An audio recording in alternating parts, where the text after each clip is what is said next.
Nos ubicamos en una secundaria de Nagato, donde Ganta, un joven estudiante, que es nuestro prota, se encuentra mirando vídeos sobre Deadman Wonderland, un mundo en el que prometen cumplir los deseos de todas las personas. De pronto su amiga Mimi aparece preguntando por Yamakatsu, pero al oír que Ganta no sabe nada, ambos comienzan a hablar sobre el lugar del vídeo, ya que dentro de poco van a tener una excursión en ese lugar, y también visitarán el viejo Tokio. En ese instante, Yamakatsu llega para reclamarle a Ganta que no lo había esperado para asistir juntos a la escuela, por lo que el prota se defiende diciendo que siempre se despierta tarde. Mimi por su parte pregunta hasta cuándo piensa seguir jugando en las noches, ya que eso es lo que le da problemas para levantarse temprano. Yamakatsu con una sonrisa le roba el sándwich a Ganta y comenta que las personas que van a Tokio son las que recuerdan a Akana. Estas palabras enojan un poco al prota, ya que él no piensa igual, pero Mimi calma las cosas diciendo que lo importante de los viajes escolares es divertirse, tal como lo hicieron el año pasado. Luego todos en el salón se preparan para comenzar la clase, pero de pronto Ganta comienza a escuchar una canción que le parece familiar, y cuando se voltea a ver por la ventana, se asusta ya que una figura humana extraña está flotando desde el tercer piso en el que se sitúa, y esto alarma a todos los chicos en el lugar, y la figura humana extraña provoca ¡pum! Una explosión que destruye todo a su lado.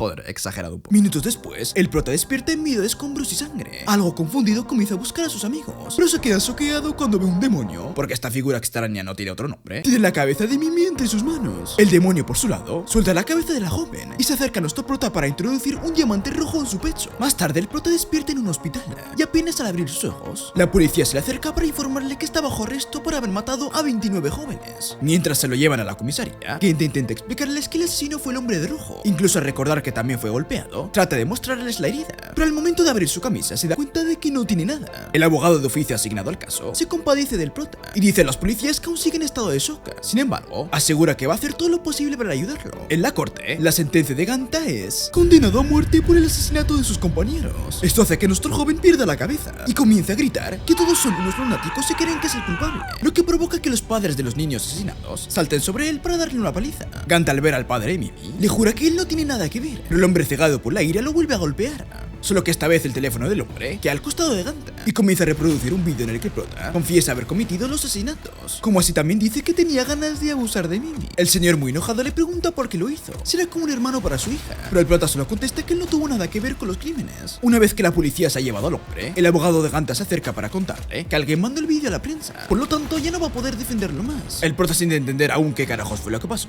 se queda llorando en el suelo y rogando que todo sea solo un mal sueño. Horas después podemos ver como en Deadman Wonderland una mujer se encuentra en lo alto de una estructura, y al ver que el vehículo con nuevos reclusos se acerca, ruega que Ganta llegue en él. Mientras tanto, el prota en el camión nos cuenta que hace 10 años la antigua capital fue destruida por una anomalía gravitacional conocida como Dead Hole. Por eso mismo, el parque de diversiones que fue construido para ayudar a la reconstrucción de Tokio ahora también es una prisión privada del país. Al llegar, los reclusos son recibidos por Máquina, la jefa de seguridad, que le dice al prota que no esperaba verlo tan obediente. Sin embargo, le advierte que ya es demasiado tarde para cambiar de actitud, porque ahora solamente es un muerto que camina. Luego les explica que Deadman Wonderland es una prisión privada que gana dinero funcionando en un parque de atracciones y también con los espectáculos que dan sus reclusos. De pronto, uno de los criminales le pregunta de qué tamaño son sus melones. Máquina, en lugar de enojarse, contesta que son copa G, grandes por cierto. Seguido informa que los collares que tienen puestos están equipados con etiquetas de radio, armas taser, GPS y otras medidas de seguridad. En ese instante, un recluso choca accidentalmente a Ganta, por lo que rápidamente le pide disculpas y le ayuda a juntar sus cosas. La capitana Máquina le pide al joven torpe que devuelva lo que se acaba de robar, pero ante la desobediencia del sujeto, le hace un corte en el pecho, para después, mientras le pisa la cabeza con sus tacones, decirle a los demás que la vida en ese lugar no es para nada parecida a la realidad. Por lo tanto, van a tener que pensar muy bien sus acciones. Más tarde, Máquina se reúne con Tamaki, el abogado del prota, y al parecer también promotor de la prisión, quien le pregunta si no quiere que se accedido un poco con lo que hizo. Ella, siendo bien orgullosa, contesta que no. Además cuenta que el prisionero 5420 dice Ganta morirá en un accidente mucho antes de su ejecución, por lo tanto cree que es mejor evitarlo. Tamaki, al ver esto, opina que no hay que preocuparse tanto, ya que de igual manera Ganta va a terminar muriendo. La capitana Máquina, algo indignada, opina que cree que es absurdo lo que está haciendo con el prota y sugiere que lo deje en paz hasta que se muera por la condena. Tamaki rápidamente le pregunta qué hace cuando alguien le da un regalo. Ella contesta que obviamente lo abre en el momento. Con esto dicho, el hombre le hace entender que Ganta es un regalo al que quiere abrir, y él por su parte odia mucho esperar. Durante los días siguientes, el prota es sometido a trabajo de esclavo, por lo que, recordando a sus amigos y todo lo que ha sucedido en el último tiempo, comienza a llorar rogando estar muerto. En ese momento, la joven que vimos cosa de rato, aterriza a su lado y le dice que si quiere morir, entonces ella misma va a matarlo. Gente al verla piensa que es su amiga Mimi, pero rápidamente se concentra en esquivar sus ataques para después preguntarle qué carajos está haciendo. La joven, al escuchar esto, se da cuenta de que estaba mintiendo. El prota enojado asegura que sí quiere morirse, pero ella le pone la mano en el corazón para decirle que puede sentir perfectamente que esa parte de él no quiere desaparecer. Gente, sin entender mucho lo que sucede, pregunta cómo es que puede saber eso si ni siquiera lo conoce. La joven, con una sonrisa, responde que Ganta y Shiro son amigos, por lo tanto, si no quiere morir, solo tiene que decirlo. El prota, bien paniqueado, le dice que si fueran amigos, no debería intentar matarlo.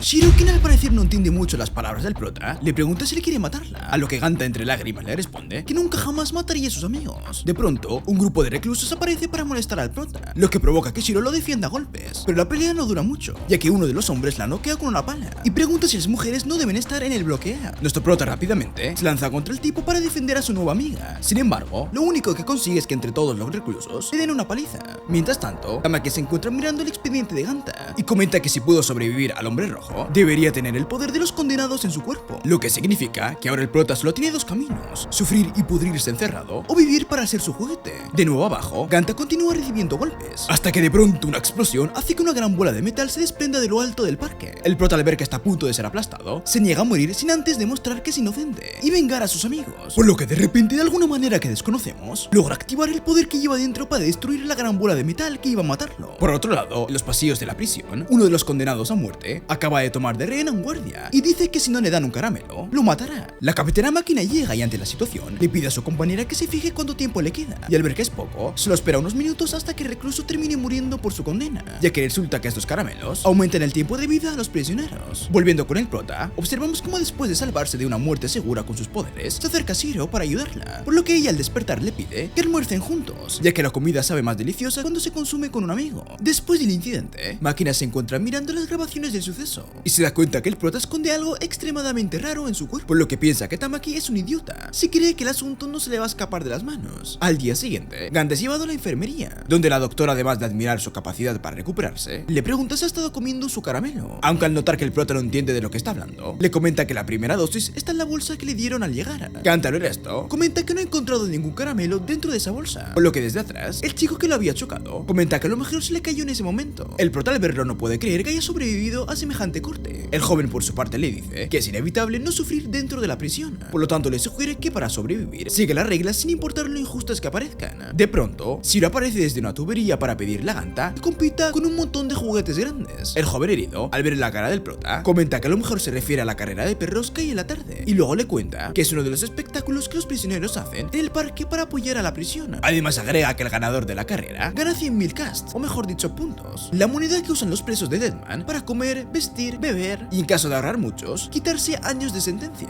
Ganta, al escuchar esto, comenta que es buena opción ganar el evento, aunque no cree que en su estado actual pueda participar. De pronto, el estómago del prota hace ruidos de hambre, por lo que su nuevo amigo le comenta que nada más por participar en la carrera le dan un pastel de frijoles, lo que es motivo suficiente para que Ganta acepte la propuesta de Shiro para ser parte de la carrera. De camino a la inscripción, Máquina detiene al prota para pedirle que antes de entrar al evento lea el capítulo 11 de reglas que tiene la prisión. Por otro lado, Takamiyo, quien creíamos que era un nuevo amigo del prota, se comunica con Tamaki para contarle que el prota va a participar en la carrera de perros. Minutos antes de empezar el evento, nuestro prota se sorprende al ver a su amigo que estaba en la enfermería y que vaya a participar a pesar de estar herido. Yo, por su parte, se le acerca para contarle que no puede resistirse a ese pastel de frijoles y también se presenta ante él formalmente, pero le pide que solo le diga yo, o lo que sea, no sé. De repente, Kazumasa junto a sus secuaces aparecen para molestar a todos los participantes, lo que provoca que algunos piensen no participar en la carrera, ya que no quieren morir. Yo, al verlo, le cuenta al prota que este tipo es un ex medallista de oro en taekwondo y 2 veces campeón en artes marciales mixtas, pero perdió toda su vida exitosa cuando atacó a la modelo de la que estaba enamorado. En ese instante, Kazumasa se acerca al prota para preguntarle si es nuevo en la prisión. Ganta, con algo de miedo, contesta que sí, y también cuenta que lo ha visto mucho por la televisión, y de la nada el grandullón le da un golpe en la cara al prota, para después gritarle a todos que cada vez que lo vean, deben sonreír y abrirse a un costado para darle paso. Luego tira a Yoh al suelo, y mientras le pisa la mano, le pide a todos que se salgan a competir, pero nadie puede estar por delante suyo, ya que tiene muchas ganas de llevarse el premio. Ganta, al ver cómo golpea a su amigo, susurra que está loco, pero decirlo en voz baja no le sirve de nada, ya que los secuaces de Kazumasa igualmente lo escuchan y lo llevan ante él. El grandote, al ver que el prota está con miedo, le pide que sonría, pero a pesar de que Ganta hace caso, lo golpea igualmente en la entrepierna. De pronto Shiro llega a los vestuarios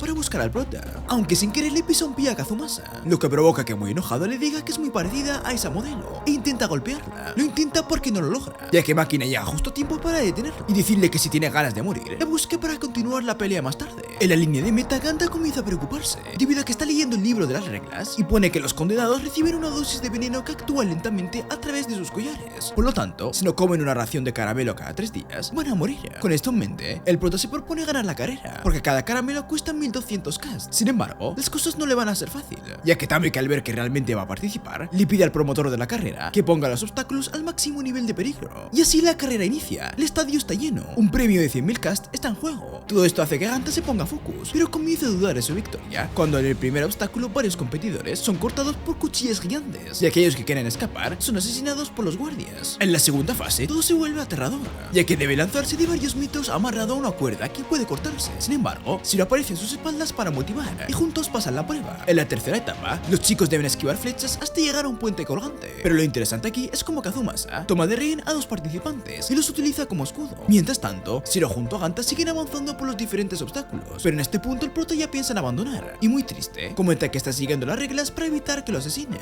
Shiro, al leer esto, comenta que no es necesario que siga las reglas al pie de la letra, ya que lo único que debe hacer es comer un dulce al día para no morir. Luego de recuperar los ánimos, ambos llegan a la última etapa, donde les informan que quien sostenga la bola Deadman hasta el final gana la carrera. Al comenzar la prueba, el prota es el primero en atrapar la bola Deadman, por lo que mientras se cae al suelo, debe aguantar sin que Kazumasa o Shiro se la quite. Al cabo de unos minutos, la prueba se convierte en 1 vs 1 contra Kazumasa, que logra acorralar a Ganta y comienza a decirle que es un asesino. El prota, muy enojado, le golpea con la bola Deadman, ya que se niega a aceptar la culpa de algo que no hizo. Esto provoca que Kazumasa quiera matarlo, pero cuando intenta acercarse, él solo comienza a caer a sus pies y termina cayendo a los pinzos. Por otro lado, Shiro, quien también se encuentra al borde de la muerte, le arroja la pelota a Ganta para que gane el evento, pero el prota, al ver que ella lo ha estado protegiendo todo el tiempo, decide sacrificar el premio para salvarle la vida. Y a pesar de que el veneno lo va a matar mañana, al llevar 2 días aquí, le dice a la chica que van a poder comer juntos el pan que les dan por participar. Al día siguiente se realiza una junta de directivos en la que regañan a Tamaki por haber hecho una masacre de prisioneros normales en la carrera. Uno de los importantes pide hablar con el alcaide en jefe, ya que se niega a que siga siendo el promotor de Deadman Wonderland. Tamaki, con una gran sonrisa soberbia, contesta que el alcaide no es más que un cadáver con vida, por lo tanto él es quien está a cargo de todo, y les pregunta si ellos tienen recursos o fondos para poder mantener a Greatest Egg, el hombre rojo, en Deadman Wonderland. Por otro lado, Tamaki Yo escucha cómo otros reclusos comentan que la carrera fue una locura porque estaba corriendo Ganta. Mientras tanto, el prota, sabiendo que tal vez hoy muera a causa del veneno, le escribe una carta al padre de Mimi que dice: querido padre de Mimi, te escribo mi voluntad porque no tengo a nadie más. Dudo que vaya a creerme, pero no fui quien asesinó a su hija y al resto de la clase. A pesar de eso, hoy voy a ser ejecutado. De pronto, Yo aparece para decirle que sorprendentemente van a ser compañeros de celda. Luego le entrega un caramelo y le dice que fue su culpa el que haya perdido la primera ración. Ganta, además de agradecer, entre lágrimas asegura que no va a olvidar el gesto. Yo, por su lado, piensa que más le vale no hacerlo, ya que le ha costado mucho conseguir esa cosa, y se pregunta por qué Tamaki está tan obsesionado con el prota. Rápidamente retrocedemos unos cuantos días para ver cómo Tamaki le entrega a Yo una tarjeta a cambio de que vigile de cerca a Ganta. De nuevo, en el presente, el prota comienza a retorcerse por lo feo que son los caramelos, lo que provoca que Yo lo invite a comer algo para que se quite el mal sabor de la boca. En la oficina de Tamaki, por alguna razón, este se encuentra jugando con sus juguetes, hasta que de pronto recibe una llamada en la que le informan que el sistema Mother Ghost se ha caído y que Greatest Egg está suelto. Tamaki, al oír esto, se dirige rápidamente al lugar de los hechos, donde le explican que todo ha sucedido mientras hacían una revisión de rutina, por lo tanto, aún no conocen la causa del problema. Tamaki, muy preocupado, ordena que hagan todo lo que sea necesario para arreglar el problema antes de que Greatest Egg ponga una sonrisa. Mientras tanto, en el parque de la prisión, Yo le compra un helado a Ganta para celebrar la nueva amistad, pero al ver que es un chico común y corriente, se pregunta si realmente es el asesino que mató a toda su clase. Por su parte, el prota, al probar el helado, lado, comienza a recordar los buenos momentos que pasaba junto a sus amigos. Sin embargo, el buen sentimiento dentro de su corazón dura muy poco, ya que al hacerse las 12, comienzan a sonar las campanas y el pecho de Ganta se pone rojo. Sus recuerdos lindos pasan a ser del día de la masacre y, al voltearse, se da cuenta de que Greatest Egg lo está mirando desde arriba. Ganta, al verlo, se pregunta qué carajos hace esa cosa ahí. Pronto, Greatest Egg genera un tornado que destruye todo a su paso e incluso asesina a quien toca. El prota, ante esta situación, se da cuenta que el demonio está intentando matar a sus amigos nuevamente, por lo que, con el corazón lleno de rencor, Ganta se niega a perdonarlo y, sin saber cómo, lanza un proyectil de sangre que golpea directamente al hombre rojo. Aunque por ahora todo es en vano, ya que Greatest Egg, después de recibir el impacto, solamente sonríe y se marcha del lugar, haciendo que Ganta, muy indignado, pregunte qué carajos quiere. Mientras todo esto sucede, Tamaki es informado de que el sistema Mother está de nuevo en línea, por lo tanto van a poder capturar nuevamente a Greatest Egg. Sin embargo, Tamaki no le da mucha importancia a eso, ya que está festejando el nacimiento de un nuevo jugador, por lo que, mirando al prota por las cámaras, le da la bienvenida al lugar donde la piel y la sangre son la atracción, al verdadero Dead Man Wonderland. Más tarde, Ganta despierta asustado en la sala de enfermería. Shiro, por su parte, le pide perdón porque se ha comido su comida y después le cuenta que, según los informes, sufrieron un ataque terrorista. A pesar de la mentira, el prota recuerda todo lo que ha pasado, por lo que comienza a preguntarse cómo fue que lanzó esa cosa roja con sus manos y por qué el hombre rojo lo está persiguiendo. En ese momento, escucha cómo uno de los reclusos afectados cuenta que vio un tipo todo rojo, llevando todas las restricciones rojas. Su amigo, al oír esto, comenta que hace unos años él también vio un tipo que usaba las mismas cosas rojas para destruir una pared de la fábrica. Luego dice que, según los rumores, aún lo tienen encerrado en el bloque G de la prisión. Ganta, después de oír las historias, comienza a pensar en llevar a cabo su venganza, ya que ahora sabe perfectamente dónde encontrar al asesino de sus amigos. Por otro lado, la capitana Makina es informada de que, según el reporte, el incidente fue el trabajo de un grupo radical de derechos humanos y que el promotor Tamaki dijo que el asunto ya fue resuelto. La mujer, después de escuchar esto, comenta que aún no sabe qué planea Tamaki. Sin embargo, le muestra que el nuevo objetivo a vigilar es Ganta, ya que, después de ver el poder que tiene, es muy seguro que sea un arma muy poderosa. Una de sus soldadas le dice que no cree que el prota sea ese tipo de persona, por lo que Makina contesta que eso es verdad. Sin embargo, ha demostrado que por alguna razón tiene un arma dentro del cuerpo. Seguido les recuerda que el orgullo de los guardias depende de mantener la paz, la ley y el orden dentro de las paredes de Dead Man Wonderland. Por lo tanto, les pide que no se dejen llevar por los sentimientos, ni por las apariencias. Por eso mismo, la prisión va a entrar en código rojo y pide que capturen lo antes posible a Ganta. Luego de anunciar el estado de la prisión, realiza una llamada para liberar a Nero Macro, una máquina la cual utilizan para pelear contra prisioneros en casos de emergencia. Con todo el protocolo en marcha, avisan por los altavoces que todos los reclusos deben volver a sus celdas y, con un llamado amistoso, le piden a Ganta que se presente inmediatamente en la zona de seguridad. Tamaki, quien se encuentra en su oficina con Yo, le dice que Makina se está excediendo con sus acciones, por lo tanto le advierte que él va a ser completamente responsable si Ganta recibe algún daño por parte de los guardias. El joven, por su parte, le pregunta si de verdad quiere que cuide al monstruo y pregunta qué son esas cosas que se enfrentaron en el patio. Ante el enojo de Yo, Tamaki le cuenta que el tipo del reloj es Greatest Egg, un hombre que ha sido contenido en el bloque G durante muchos años. Luego, agrega que Ganta ahora es un invitado de honor del verdadero Dead Man Wonderland y le entrega un montón de tarjetas para que siga cuidando de cerca al prota. En los pasillos de la prisión, Ganta, a pesar de estar escuchando que lo solicitan en seguridad, le dice a Shiro que va a tener que asistir más tarde. El joven, sin entender lo que sucede, le pregunta por qué está corriendo como loco, pero ante el silencio del prota, termina asumiendo que es una carrera. De pronto, una compuerta que se acaba de cerrar les impide seguir avanzando, por lo que Yo aparece de repente para informarles que la prisión ha entrado en un estado de alerta máxima y le advierte a Ganta que si no cumple las órdenes le va a pasar lo mismo que a él. Shiro, por su parte, le cuenta que estaban haciendo una carrera, pero el prota, algo preocupado, interrumpe para confesar que eso es mentira y le cuenta a Yo que el hombre rojo que los atacó afuera fue quien mató a todos sus amigos. Tamaki y Yo, haciéndose el desentendido, asegura que es imposible que un recluso escape para matar a un grupo de niños. El prota, por su parte, comenta que escuchó que lo tienen encerrado en el bloque G y estaba yendo a buscarlo. Yo rápidamente le dice que no existe un bloque G en la prisión, pero para hacerle entender mejor las cosas, explica que los bloques de las celdas van desde la A a la F y le recomienda entregarse ahora mismo a seguridad. De pronto, Shiro comenta que ella, a través de un pasaje secreto, puede ir a ese tal bloque G, pero ante los gritos del prota se enoja y le dice que no va a llevarlo. En ese instante, los tres comienzan a sentir un ruido extraño y segundos después aparece Nero Macro. El robot de seguridad rápidamente le apunta a Ganta en la cabeza, por lo que él, muy desesperado, le pregunta a Shiro dónde está ese pasaje. La joven por su parte continúa negándose a darles información, pero al notar que el prota realmente está asustado, procede a destruir una escotilla para mostrarle el camino. De esta manera los tres logran evitar ser asesinados por la máquina, pero eso no significa que lo han perdido de vista, ya que el robot está destruyendo todo a su paso y comienza a seguirlos, aunque no lo hace por mucho, debido a que Tamaki Yo aprovecha que el prota ha caído al suelo y le quita algunos componentes al robot para hacer que se apague. El prota al ver esto le pregunta cómo lo hizo, a lo que Yo contesta que él es muy conocido por tener dedos pegajosos, es decir, un ladrón de primera. Minutos después, nuestros chicos llegan al famoso bloque G, pero apenas se acercan a la entrada, una máquina aparece para atacarlos con misiles. Mientras tanto, en la sala de control, Makina no entiende cómo hicieron para desaparecer del radar y se llena de ira al saber que en Deadman Wonderland existe una parte que no puede controlar. De nuevo en el bloque G, Ganta, al ver que van a ser asesinados, le pide disculpas a sus compañeros por haberlos metido en un lío, pero de pronto Shiro patea al robot lanzamisiles y muy enojada le pregunta al prota por qué dijo que el hombre rojo mató a todos sus amigos, cuando ella también es su amiga y aún sigue viva. En ese instante, el robot regresa para asesinar a Shiro, por lo que Ganta, a pesar de no saber cómo, intenta utilizar su poder para salvarla, aunque a pesar del esfuerzo, el prota no logra activar dichos poderes. Pero por suerte de todos, a los que nos cae bien Shiro, un hombre que tiene las mismas habilidades que Ganta aparece para darles una mano. Los chicos al verlos se quedan impactados, no entienden nada de lo que está pasando. Mientras tanto, el hombre comenta que tenía una cuenta pendiente con Nero Macro y ahora por ayudarlo, ellos le deben una.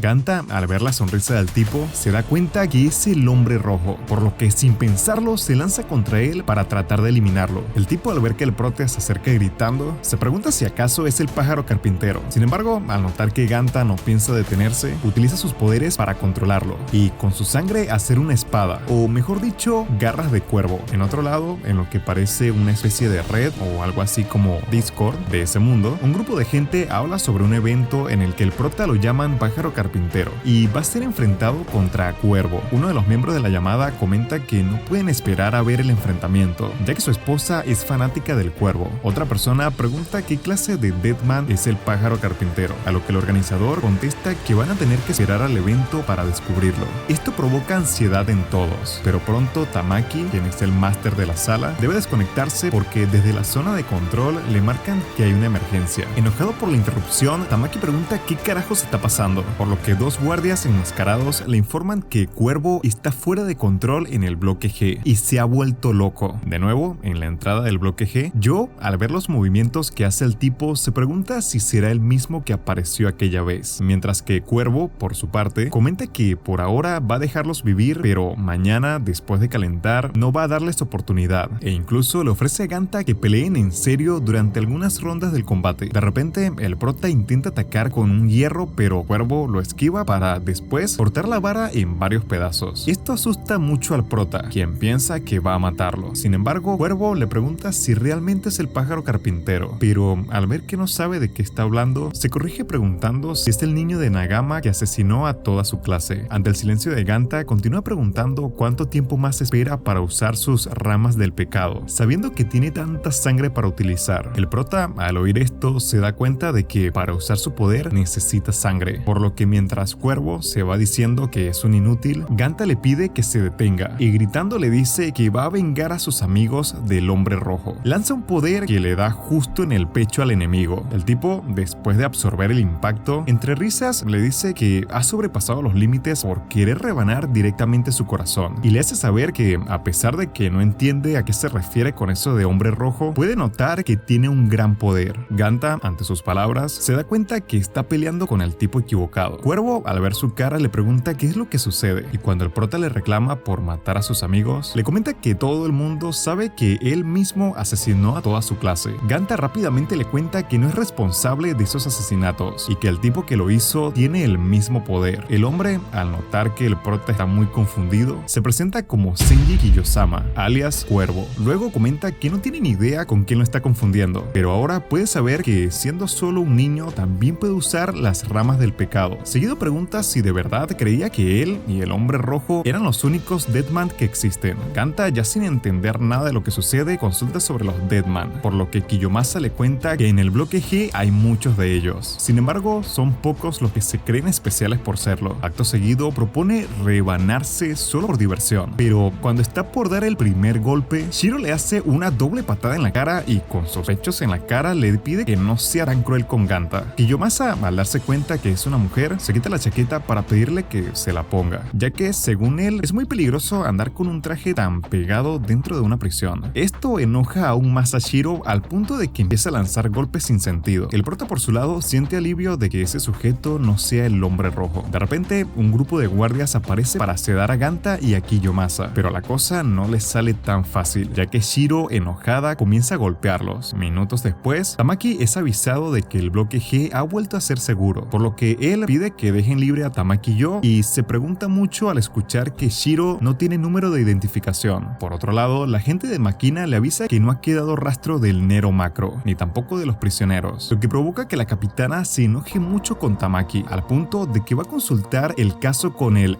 director de la prisión. De nuevo, en el bloque G, Shiro y yo son llevados a otro lado, por lo que durante el camino, el joven pregunta por qué mantienen ese lugar en secreto, a lo que el guardia contesta que es debido a que las personas que tienen encerradas ahí son muy peligrosas, ya que son portadores de las ramas del pecado. Yo, sin entender mucho del tema, procedo a preguntar si es algún tipo de enfermedad, pero los guardias le comentan que ni ellos saben mucho sobre el tema. Luego, tanto él como Shiro son dejados en los pasajes del Deadman Wonderland y les piden que, además de encontrar solos la salida, no le cuenten a nadie sobre el lugar. Dentro del bloque G, el prota despierta amarrado en una cama de análisis donde Tamaki le explica que, por ser un recién llegado, deben hacerle algunos exámenes. Ganta, al verle la cara, se da cuenta de que es el mismo tipo que se hizo pasar por su abogado. Por ende, también es quien plantó las pruebas falsas del homicidio. En otra sala, una enfermera le informa a Senji Kiyomasa que su pecho está casi destruido y le reclama que todo fue debido a que usó sus poderes. Kiyomasa, sonrojado, le pide que lo deje en paz, pero cuando la mujer se le acerca, comienza a gritar que debería ponerse una blusa menos escotada. Luego, Kiyomasa, al escuchar que tiene una grieta en el esternón junto a dos costillas rotas, comenta que el prota también posee una buena rebanada y solo por eso le agrada. De pronto, la mujer le informa que no va a poder participar mañana en el evento. Esto provoca que Kiyomasa, mientras la amenaza con matarla, le diga que sus huesos pueden estar rotos, pero él no, y por eso no va a abandonar la batalla. De nuevo con el prota, podemos ver que Tamaki le cuenta que, además de ser defensor público, también es promotor en Deadman Wonderland, y por eso utiliza toda clase de trucos para tener a gente con poder encerrada en ese lugar, como por ejemplo, las falsas acusaciones. Ganta, al oír esto, le pregunta si todo el juicio fue planeado, a lo que Tamaki comenta que sí, pero confiesa que le ha costado mucho conseguir que alguien haga ese video. Esto provoca que el prota comience a insultar y jura que lo va a matar, aunque cuando trata de usar su poder, Tamaki le da una descarga eléctrica que lo hace sufrir hasta las lágrimas. En ese instante, uno de los científicos le informa a Tamaki que si sigue electrocutando al joven, no van a ser capaces de hacer el experimento mañana. Con esto en mente, el hombre deja de hacer sufrir al prota, para después contarle que mañana va a ser partícipe de un evento en el que su nombre clave es Pájaro Carpintero, y va a pelear contra Senji Kiyomasa, mejor conocido como Cuervo. Ganta, después de escuchar esto, comienza a gritar que no quiere hacerlo. Sin embargo, Tamaki continúa contando que ese tipo de eventos se realizan todos los días en el bloque G, y si logra ganar, va a obtener muchos puntos de crédito, como así también le va a permitir escalar hasta encontrarse con esa persona que tanto está buscando. Esto último hace que el prota se calme un poco, pero a los pocos segundos pide a gritos que lo liberen para acabar con el hombre rojo, y jura que también va a eliminar a todos los involucrados en la prisión. Tamaki, sin importarle nada el sufrimiento de Ganta, le informa que primero tendrá que participar en el Carnival Course, un evento divertido que seguro se va a morir de ganas por hacerlo más veces. Luego le obliga a ver varias veces un video en el que explican que las ramas del pecado son una enfermedad que puede ser llevada al límite para asesinar a personas en cuestión de segundos. Por otro lado, Makina se encuentra subiendo a la oficina del director de la prisión, mientras que en el bloque G, Kiyomasa se prepara para el combate y Ganta sigue siendo torturado por Tamaki. Después de obligar al prota a ver el video más de 1000 veces, Tamaki le informa que no tiene más opciones que participar en el Carnival Course, pero advierte que en caso de perder va a terminar muerto. Luego le comenta que Cuervo, su primer rival, tiene músculos hasta en el cerebro e incluso la gente rumorea que le gusta arrancarle las pelotas a sus rivales. Ganta, por su lado, piensa en que no tiene oportunidad de ganar contra ese tipo, mientras que Tamaki le muestra un frasco donde tiene guardado un ojo y le dice que por más que pierda, él sale ganando. Por lo tanto, puede estar tranquilo al momento de pelear. Por otro lado, los guardias del director le informan a Makina que el hombre no puede recibir visitas en este momento, aunque esto le importa poco a la capitana, ya que igualmente intenta entrar a la oficina, pero se queda en el intento debido a que los guardias le apuntan a la garganta con sus cuchillas, lo que provoca que Makina se retire del lugar sin poner resistencia. En los pasillos secretos de la prisión, Shiro le pide a Joe que le dé una mano para rescatar a Ganta, pero él le dice que la puerta por la que los acaban de sacar está cerrada, y seguramente la que usaron para entrar también. Seguido le sugiere no estar tan preocupada por Ganta, ya que si tiene semejante poder es muy posible que no le pase nada. Shiro, al oír esto, contesta que eso no es así, debido a que Ganta siempre ha estado indefenso porque es bastante débil. Al día siguiente, Tamaki ingresa al sistema para comenzar con la presentación del Carnival Corps, el evento donde los Deadman pelean a muerte dentro de una jaula gigante. La gente, al ver que Ganta ha sido puesto contra Cuervo, uno de los peleadores más experimentados, piensa en que va a ser un combate totalmente desequilibrado. Por su parte, Cuervo, o Kiyomasa, como más les gusta decirles, le pide al prota que le dé una buena pelea e informa que ya es demasiado tarde para tratar de aprender a ser un chico normal. Al comenzar la batalla, Ganta lo primero que hace es subirse a un árbol desde donde lanza muchos proyectiles de sangre, pero estos son demasiado débiles como para hacer daño. La gente, al ver cómo Cuervo corta sin problemas los intentos del prota, comenta que se nota bastante la poca experiencia por parte del novato. De pronto, Ganta comienza a sentir muchísimo frío, por lo que Cuervo le explica que al parecer está intentando hacer cosas que su cuerpo no resiste, y le pregunta si de verdad no ha pensado en qué pasaría si lanza muchos proyectiles de su propia sangre. Segundos después, el prota comienza a desvanecerse a causa de una anemia por falta de sangre, lo que provoca que los espectadores se enojen, ya que esperaban ver un gran espectáculo. Mientras tanto, afuera del sistema, la enfermera le explica a Tamaki que un hombre adulto puede perder hasta 2 litros de sangre, pero un niño de 14 años se desmayaría después de perder 1,5 litros, lo que significa que si Ganta sigue lanzando proyectiles, va a morir. De nuevo en el combate, el prota pregunta qué carajos le está pasando, por lo que Cuervo contesta que sabe perfectamente, solo que no quiere aceptarlo. Acto seguido, corta en miles de pedazos el árbol en el que estaba subido Ganta, y con sus cuchillas le hace varios cortes en pocos segundos por todo el cuerpo. Afuera, la enfermera interrumpe a Tamaki para decirle que ya tienen el informe sobre las anomalías en el pecho de Ganta, y le dice que posee el mismo tipo de cristal que encontraron en distintas zonas del Red Hall. Sin embargo, para saber bien qué tipo de patrones posee, es necesario abrir por completo el cristal. Tamaki, al oír esto, comenta que después de todo es un Deadman que va a terminar muriendo tarde o temprano, y eso es algo que le enorgullece, ya que no quiere juguetes que se rompan tan fácilmente. En la pelea, Cuervo termina de cortar todo el cuerpo de Ganta, pero al ver que no hace nada, le pregunta si lo de ayer fue pura suerte. Ante el silencio, le recuerda que ayer dijo, no quiero morir, e informa que eso no es suficiente para ganar en Carnival Corps. Ganta, entre lágrimas, se pregunta por qué la vida lo ha puesto en un lugar como ese. Esto hace que recuerde que, en el pasado, Shiro, siendo solo una niña, le decía que era muy débil, y que una científica le comentaba que eso se debía a que era un niño normal. En el pasillo, Shiro se encuentra contándole a Joe que Ganta, a pesar de ser un niño débil, siempre se volvía a levantar sin importar qué tan herido estaba. El prota, quien en su mente tiene el mismo recuerdo que está contando Shiro, al ver que Cuervo se está yendo del combate, procede a tomarle el tobillo y apoyándose en su espalda se vuelve a levantar. Una vez de pie, Ganta susurra que debe encontrar al hombre rojo. Por eso, a pesar de estar muy asustado, no piensa rendirse sin antes haber luchado. Con la muerte de sus amigos en mente, el prota activa nuevamente sus ramas del pecado, solo que esta vez el primer proyectil va directo al presentador del evento, lo que provoca que toda la estructura caiga sobre Cuervo, y mientras todo esto sucede, Ganta procede a disparar directamente en su pecho, lo que hace que el tipo, mientras va en el aire, reconozca que tiene un poder infernal. Por otro lado, Joe junto a Shiro logran llegar a la prisión normal, donde ella le pregunta a qué hora van a ir a buscar a Ganta. En ese instante, un tipo aparece para decirle a Joe que al parecer hay una chica parecida a la que está buscando, y la mantiene escondida en los pisos subterráneos. Tamaki y Joe, al oír esto, le dice que entonces necesita entrar al bloque G, pero el informante comenta que saber esa información va a costarle más caro. Por la noche, Shiro se encuentra cantando a gritos que Ganta va a ganar el combate, pero de pronto Joe le tapa tapa la boca para después pedirle que se calle, ya que va a hacer que los guardias los descubran. Luego le comenta que van a hacerlo a su manera y motiva a Shiro haciéndole saber que confía en ella. Mientras tanto, dentro del bloque G, el prota recuerda que al terminar el combate, Cuervo le chocó el puño para después decirle que no va a olvidar nunca a quien le ganó una pelea, por lo que con esto en la cabeza, Ganta ahora no lo ve tan aterrador y cree que a lo mejor puedan ser amigos. De pronto en la tele anuncia que después del Carnival Corpse es hora de comenzar con la segunda parte del juego y muestran cómo Cuervo es sometido al juego del castigo, un juego en el que con tragaperras sortean qué parte de su cuerpo van a extraer. Después de hacer la tirada, termina saliendo ojo derecho, por lo que la enfermera, sin ningún tipo de remordimiento, procede a sacarle el ojo ante todos los espectadores. El prota, al ver esto, comienza a llorar e incluso también termina vomitando de lo impactante que son las imágenes. En la prisión normal podemos ver cómo Shiro destruye una pared de una de las salas de control y muy enojada comienza a pelear contra los guardias. Abajo, Jo aprovecha la distracción para reducir a uno de los guardias importantes y cuando el cuartel general se comunica para saber qué sucede, Jo les miente que es un motín. Por lo tanto, sugiere cortar la energía de todo el lugar ahora mismo, pero por algún motivo les informa que la responsable del motín es solamente una chica de pelo blanco. Con la prisión a oscuras, Shiro es acorralada por un montón de guardias armados. Jo, desde abajo, piensa que hizo bien en confiar en ella, pero lo que no sabían es que la electricidad mantenía encendida una canción que limitaba los poderes de Shiro, por lo que a los pocos segundos, Jo observa cómo la sala de control vuela en 1000 pedazos y un montón de vísceras humanas caen a su alrededor. A los minutos, una vez que todo el polvo se ha disipado, Jo logra ver cómo Shiro desde arriba le sonríe mientras libera un aura poderosa. Pero a los pocos segundos cae desmayada al suelo ya que ha utilizado mucha energía para librarse de los guardias. Luego, los dos agentes que protegen la oficina del director aparecen para llevarse a Shiro. Por otro lado, los guardias que antes le habían robado las tarjetas a Jo comentan que el nuevo peleador del Carnival Corpse es bastante bueno e incluso ya se consideran sus fans. Seguido, con muy poca fe, ruegan que alguna de las tarjetas robadas tengan aunque sea para comprar una bebida. Pero al pasar por la máquina se quedan impactados ya que Jo tenía 90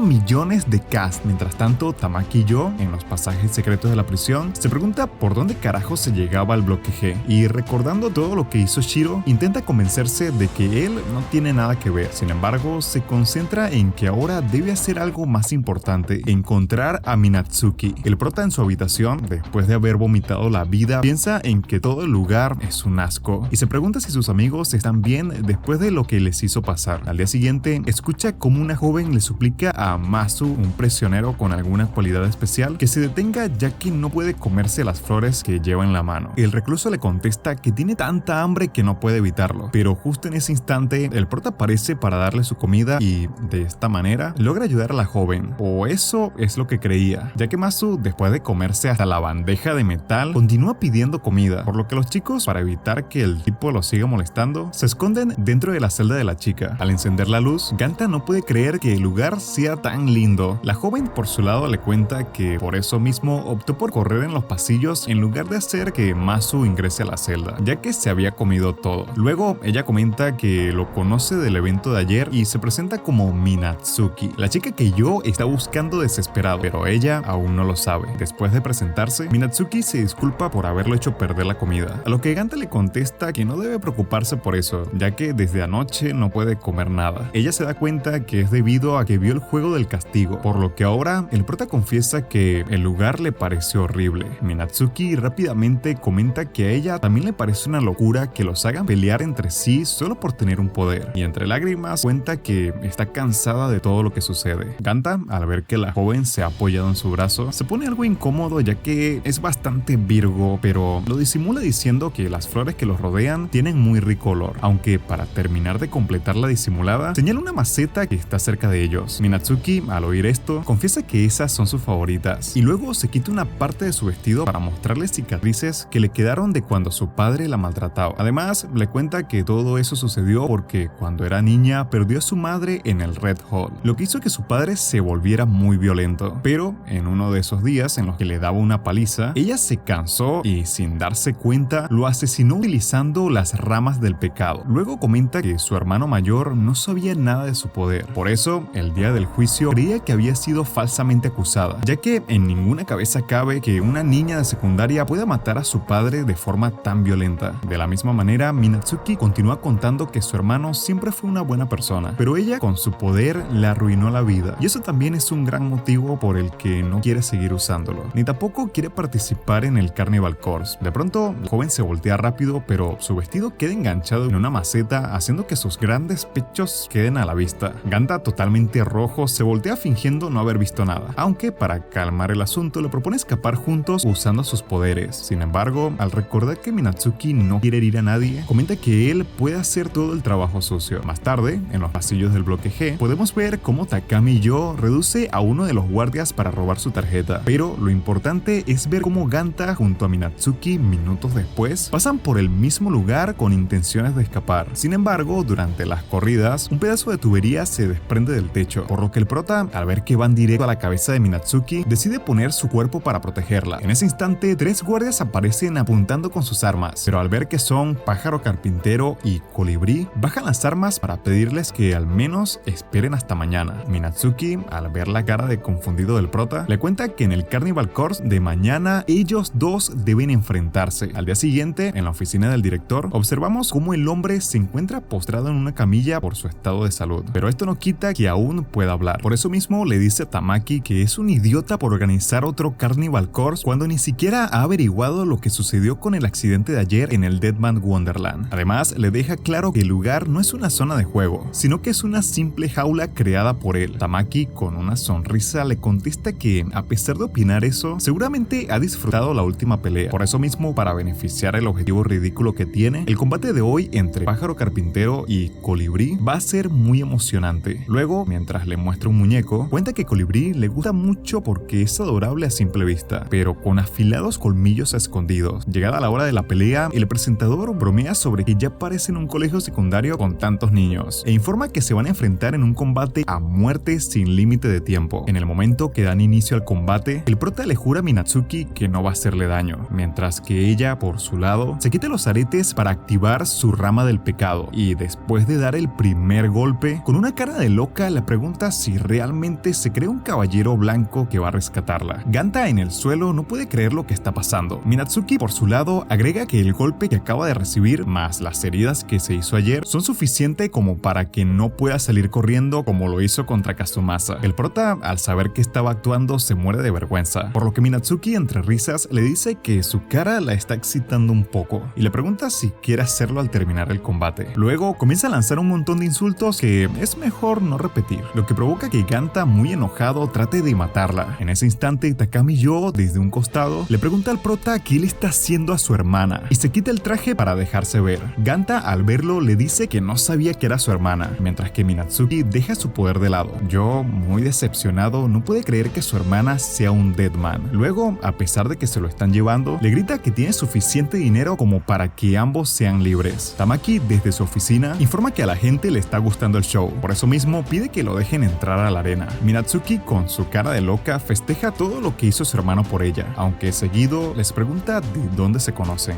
Yo rápidamente contesta que son compañeros de celda, pero nunca pensó que sería capaz de golpear a una chica. Ganta, al oír esto, intenta contarle que Minatsuki lo ha engañado, pero ella lo tira al suelo y se le acerca para decirle que si abre la boca los va a matar a todos, por lo que en su papel de niña dulce le cuenta Yo que Ganta sabía sobre el combate y ella cayó en su trampa. Esto provoca que el prota quiera matarla, pero Yo se interpone entre ambos para defenderla, o eso es lo que creíamos, ya que cuando Minatsuki intenta asesinar a Yo por la espalda, él le pregunta si de esa manera fue que asesinó a su padre. Luego confiesa que ese día no se dio cuenta de la situación porque estaba muy enojado, ya que creía que su padre era un abusador, pero resulta que él nunca puso una mano sobre ella, y todo el tiempo vivió pensando que el poder que poseen era algo de su imaginación. Sin embargo, todo cambió cuando vio que unas personas también lo tenían. Por eso mismo le pide a Minatsuki que deje de fingir. Ella, negándose a ser descubierta, comenta que no sabe de qué está hablando, pero Yo le hace saber que, sin importar lo que sea, él va a protegerla hasta donde pueda. Minatsuki, ante sus palabras, pierde la cabeza, a tal punto que comienza a decir que no soporta ver cómo no hay sufrimiento en el mundo. Por esa misma razón, atrapa a su hermano con las ramas del pecado, y mientras le pide que deje de ser hipócrita, lo golpea sin parar. Ganta, al ver todo esto, le pide que se detenga, e intenta hacerle ver que está golpeando a su hermano, pero Minatsuki le contesta que si cree que es su amigo, entonces está equivocado, y pregunta pregunta si acaso Yo se topó con él por accidente para después devolver algo que supuestamente había perdido. El prota, a pesar de darse cuenta de que Yo le ha estado mintiendo todo el tiempo, le dice que eso no le importa y le explica que seguramente hizo eso para salvarla. Además, agrega que en su momento Yo le salvó la vida, lo que es suficiente para poder considerarlo su amigo. Minatsuki, al oír esto, comenta que entonces es otro hipócrita mentiroso que no quiere aceptar la realidad y golpea al prota. Ganta, al caer al suelo, piensa que no puede defenderse si Minatsuki utiliza a Yo como escudo. Sin embargo, a los pocos segundos se le ocurre algo, pero cuando comienza a intentar hacerlo, la joven enemiga le da golpes a la velocidad de la luz. Yo, por su parte, le cuenta a Minatsuki que él sabe todo lo que pasó el día que perdieron a su madre. La joven rápidamente contesta que esa mujer no puede hacerse llamar mamá, ya que, en lugar de ayudarla, prefirió escapar con sus plantas. De repente, Ganta aprovecha que Minatsuki ha bajado la guardia y la golpea sin herir a Yo, haciendo que lo suelte. La chica, muy enojada, procede a atrapar las manos del prota, para después decirle que es un idiota que va a morir lentamente. Ganta, al oír esto, contesta que en realidad ella es la idiota, y mientras se le acerca, le hace saber que no puede hacer sufrir al mundo solo porque su vida no ha sido lo mejor. Una vez que el prota llega a su lado, le da un cabezazo que la noquea, y de esta manera logra ganar la batalla. Pero al oír que la gente del público pide que la mate, les contesta que no va a matar a nadie solo porque un par de fracasados quieren ver sangre. Además, le hace saber a Tamaki que va a hacer que su vida sea un infierno. El director de la prisión, después de haber visto la pelea, comenta que es un chico muy interesante, y mirando una foto de Shiro junto a Ganta, le pregunta a ella si está lista para hacer realidad sus sueños. Como así también le comenta que ha comprado sus dulces favoritos, y Shiro, quien acaba de despertar, contesta que a ella no le gustan esos dulces, que a la gente sí, por lo que el director, sin más palabras, le pide que entonces siga matando, siga muriendo, y acto seguido ambos comienzan a pelear con todas sus fuerzas. Por otro lado, al finalizar el evento, Ganta se dirige a la enfermería para pedirle perdón a Yo por haber golpeado a su hermana. Él le comenta que está todo más que bien y cuenta que siempre ha sentido la responsabilidad de cuidarla. De repente se empieza a escuchar un ruido muy fuerte. Todo alrededor tiembla, lo que provoca que la camilla de Minatsuki golpee contra unos estantes de vidrio. En ese momento, la joven despierta viendo cómo todo le va a caer encima y recuerda cómo en el pasado su hermano fue quien la salvó en el momento que perdieron a su madre. Acto seguido, regresa a la realidad donde observa cómo Yo pone en riesgo su vida nuevamente para evitar que sea aplastada, por lo que ella, con un mal tono, le hace saber que aún cree que es un bastardo mentiroso. Sin embargo, Yo le importa poco esto, ya que con una sonrisa le contesta que, a pesar de todo, siguen siendo hermanos. Minatsuki, enojada, le dice que es un idiota, pero por lo mismo se le acerca para ayudarlo con los vidrios, por lo que Ganta les comenta que tienen una relación de hermanos un poco extraña. Yo comienza a sentir un rico olor y les dice que es de las prímulas. Minatsuki, al oír esto, se sonroja un poco, mientras que Yo le promete que va a cuidarla toda la vida. Ella, un poco enojada, le confiesa que no puede creerle, y cuando intenta decir otra cosa, él rápidamente le comenta que si se refiere a lo de su padre, entonces le asegura que es igual de responsable. Luego le comenta que en ese entonces ella trataba de molestarlo como siempre, pero no sabía nada sobre las ramas del pecado o sus poderes, por lo tanto cree que no lo hizo con intenciones. Minatsuki, enojada, le pide que se calle la boca, ya que a pesar de lo que diga, al final fue ella quien mató a su padre. Ganta, al oír todo lo que se dicen, comienza a tener una sensación extraña que lo hace ver que la niña que tiene en sus recuerdos era Shiro. Por otro lado, Shiro comienza a escuchar nuevamente esa canción de cuna, por lo que le pregunta al director si han activado el sistema Mother Ghost y qué es lo que viene después de esa canción. El anciano, todo herido, le contesta que no hay después y le confiesa que ella es el Greatest Egg. Mientras tanto, en el bloque G, el prota camina por los pasillos destruidos, cuando de pronto un guardia lo empuja y se choca contra Shinji Kiyomasa, quien le cuenta que durante la pelea ha estado pegado al monitor. Ganta, al ver que tiene un parche, le pide disculpas por hacer que pierda el ojo derecho, por lo que Kiyomasa, entre risas, contesta que esas cosas pasan todos los días en ese lugar, por lo tanto debe preocuparse. Luego le comenta que, a pesar de que ha ganado la pelea, su estilo no es muy bueno, ya que no tiene tantos movimientos especiales para usar el Ganta Gun. El prota, al oír esto, pregunta a qué se refiere con eso, por lo que Kiyomasa le explica que ese es el nombre que le puso a su rama del pecado. Ganta, algo avergonzado, le dice que aprecia mucho eso, pero seguro que si él le ponía el nombre sería más genial, ya que sonaría algo así como Aceman. Kiyomasa, ante sus palabras, comenta que sí se inspiró en el guerrero vacío Aceman, entonces le parece genial, ya que él también aún puede recordarlo. De pronto, Yo sale disparado del cuarto de Minatsuki y ella por detrás le grita que al menos debe dejarla tomar un baño tranquilo, por lo que Yo comienza a caminar por los pasillos con Ganta, quien le pregunta pregunta qué ha pasado con Shiro. El joven, ante su pregunta, contesta que se separaron luego de entrar al bloque G. Seguido, Joe pregunta quién es Shiro. El prota confiesa que en realidad no lo recuerda, pero al parecer eran amigos de la infancia. Acto seguido, el prota recuerda cómo hace 10 años Shiro se encontraba muy triste debido a que sus brazos le dolían mucho por culpa de las inyecciones que le ponían. Ganta, niño, le responde que cuando se lastima o cuando suceden cosas malas, solo debe llamar a Aceman para que la salve. Shiro, muy enojada, destruye el juguete del prota, haciendo que él decida comer solo. Minutos después, Ganta se encontraba llorando a las afueras del trabajo de su madre, pero se detiene en una ventana ya que la ha visto algo frustrada. De pronto, un perro de laboratorio intenta devorarla, por lo que Ganta le pide ayuda a gritos a su superhéroe favorito. Shiro, al oír esto, se arroja desde la ventana de un segundo piso para ayudarlo, y con los brazos levantados le dice que Aceman acaba de llegar. Al terminar de contar la historia, el prota comenta que quiere disculparse con ella por haberla olvidado, y le pregunta a Joe dónde puede encontrarla. Por otro lado, Makina es informada de que a petición de Tamaki, a partir de ahora los archivos sobre Deadman Wonderland son clasificados, y solo algunas personas pueden verlos. La capitana, muy enojada, le dice a sus hombres que no tiene dudas de que algo raro está pasando, y está segura de que es por culpa del Red Hall, debido a que hace 10 años, después de que pasó ese suceso extraño, construyeron Deadman Wonderland justo encima. Por lo tanto, ellos como humanos deben descifrar qué es lo que está pasando. Además, les informa que si alguno no está de acuerdo en hacerlo, entonces ella misma se va a encargar de cortarlo a la mitad. En la oficina de Tamaki, la científica le cuenta que el cristal que tiene Ganta en el pecho es una cápsula de Femtomachines, una agregación llamada Nameless Worm. También le cuenta que hicieron otro escaneo a los materiales reunidos después del Red Hall, y así confirmaron una similitud con el material del Nameless Worm. Sin embargo, aún no saben por qué solo aquellos de la región de Kano, donde ocurrió la anomalía, se infectaron con las ramas del pecado, para después convertirse en portadores cuando la sustancia llega a sus cuerpos. Tamaki, después de escuchar todo esto, sugiere crear a los famosos portadores, pero la científica le informa que aún no han descubierto cómo hacer ese tipo de cosas, debido a que no tiene forma de examinar la fuente del Greatest Egg. El hombre, al oír esto, se queja de que sea solamente el juguete del director, y comenta que a pesar de llevar trabajando 5 años, aún no sabe lo que se oculta detrás de esa máscara. Luego le cuenta a la chica que el director está decayendo bastante rápido, por eso mismo no tardará mucho tiempo para que Wonderland sea su propiedad. Por otro lado, Ganta ingresa de sorpresa al cuarto de Minatsuki, lo que provoca que ella lo insulte porque casi la ve desnuda. El prota se incomoda un poco, pero igualmente le pide que pongan un fin al juego del castigo. Ella, al oír esto, se burla, para después decirle que su hermano dijo algo sobre unas Ks que le robaron. Ganta rápidamente sale corriendo para resolver ese tema, pero en el camino recibe un golpe por parte de una chica que le dice que creyó que lo iba a esquivar. En la zona de vestidores, Tamaki y Joe se encuentra buscando sus tarjetas, pero al salir se topa con Tamaki, quien primero le presenta a un super sacerdote, y después le informa que en el bloque G los cast point no sirven para comprar sentencias más cortas. Por lo tanto, ya es hora de que su hermana pague el castigo por haber perdido el combate. Joe, muy enojado, intenta atacar a Tamaki, pero Genkaku, el sacerdote, se encarga de darle una paliza antes de que pueda acercarse, por lo que el promotor le pide que no sea tan duro y que se encargue de vigilar a los tres. Más tarde, el prota despierta en la habitación de Koshio Karako, la chica que lo golpeó, quien al verlo consciente le pide disculpas por no medir su fuerza y le ofrece unirse al clan Scarshane. Ganta pregunta por qué debería hacerlo después de que lo golpeó como un perro, a lo que Kingamine Nagi, el líder de Scarshane, le contesta diciendo que debe unirse porque el objetivo principal que tienen es acabar con esa absurda jaula de pájaros creada por el director Hagire Erinishiro y el promotor Tamaki. El prota, ante sus palabras, se alegra de que haya personas que piensen igual que él, pero intenta irse para detener el castigo de Minatsuki. Kingamine, al saber esto, realiza una llamada con la que amañan el juego para que Minatsuki solo le corten el pelo. Ganta, muy emocionado, les agradece por la ayuda, pero de repente Genkaku aparece con Joe en brazos y le dispara a Karako. El prota, enojado, le pregunta quién es, por lo que Genkaku contesta que es un sacerdote que va a leerles a las escrituras, pero antes necesita que estén todos muertos. Ganta, al escuchar esto, intenta pelear, pero Genkaku logra evitar que sus ramas del pecado lo toquen, y después de sacar una guitarra eléctrica, le dice que primero va a salvar su alma.